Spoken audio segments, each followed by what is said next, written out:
Conductivity of electricity. To show that metals are good conductors of electricity and non-metals are poor conductors of electricity. Things needed: an electric cell, an electric bulb, a key, connecting wires, copper piece, aluminium piece, iron nail, coal piece, sulfur piece. Method: we make an electric tester by connecting a cell, an electric bulb, a key and connecting wires to test whether electricity can pass through an object or not. We connect an iron nail in the circuit. We will notice that electric bulb glows. We will notice that the electric bulb also glows in case of materials made of aluminium and copper. We connect a coal piece in the circuit. We notice that the electric bulb does not glow. Similarly, the bulb does not glow in case of sulfur also. Conclusion: metals like iron, copper and aluminium are good conductors of electricity. Non-metals like coal and sulfur are poor conductors of electricity. All the metals are good conductors of electricity. Silver metal is the best conductor of electricity.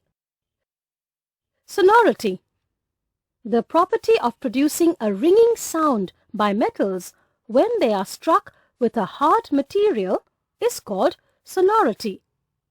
Solid non-metals do not make a ringing sound. Activity 3. To show that metals react with oxygen to form basic oxides. Things needed: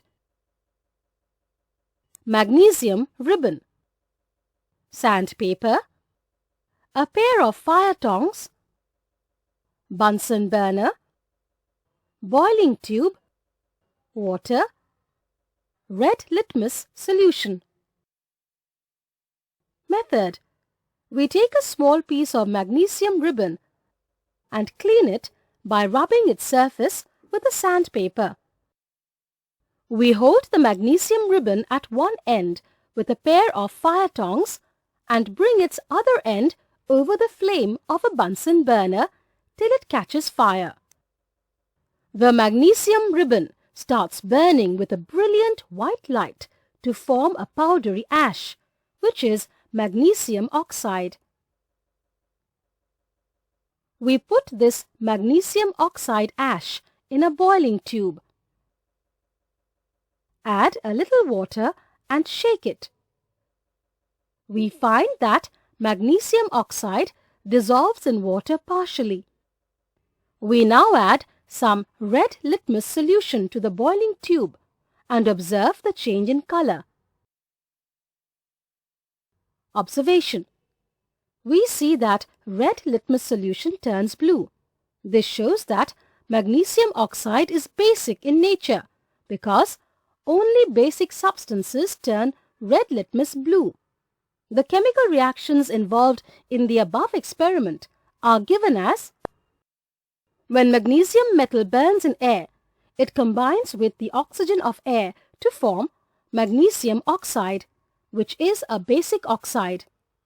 Magnesium, a metal, plus oxygen from air burns with a dazzling white light to give magnesium oxide, basic oxide. Magnesium oxide dissolves in water partially to form magnesium hydroxide solution, base. Conclusion: metals react with oxygen to form basic oxides. Activity 4. To show that non-metals react with oxygen to form acidic oxides. Things needed: sulfur powder, deflagrating spoon, Bunsen burner, gas jar, red and blue litmus paper. Method: sulfur is a non-metal. We take a small amount of sulfur powder in a deflagrating spoon and heat it over a flame. As soon as sulfur starts burning with a blue flame, we introduce the deflagrating spoon in a gas jar. Sulfur burns in the air of gas jar to form a pungent smelling gas, sulfur dioxide. We keep the gas jar covered with the lid to ensure that the gas produced does not escape. We remove the deflagrating spoon from the gas jar after some time. We add a small quantity of water into the gas jar and quickly replace the lid. We shake the gas jar to dissolve sulfur dioxide gas. We now pour the water having sulfur dioxide gas dissolved in it in a Petri dish. We check the above solution obtained with red and blue litmus paper. We see that the blue litmus paper turns red. This shows that sulfur dioxide gas is acidic in nature because only acidic substances turn blue litmus to red. The chemical reactions involved in this experiment are: when sulfur burns in air, it combines with the oxygen of air to form sulfur dioxide, which is an acidic oxide. Sulfur, non-metal plus oxygen from air react to give us sulfur dioxide, acidic oxide. Sulfur dioxide dissolves in water to form sulfurous acid solution. Sulfur dioxide, acidic oxide plus water react to form sulfurous acid. This sulfurous acid turns blue litmus red, showing that it is an acid and that sulfur dioxide is acidic in nature.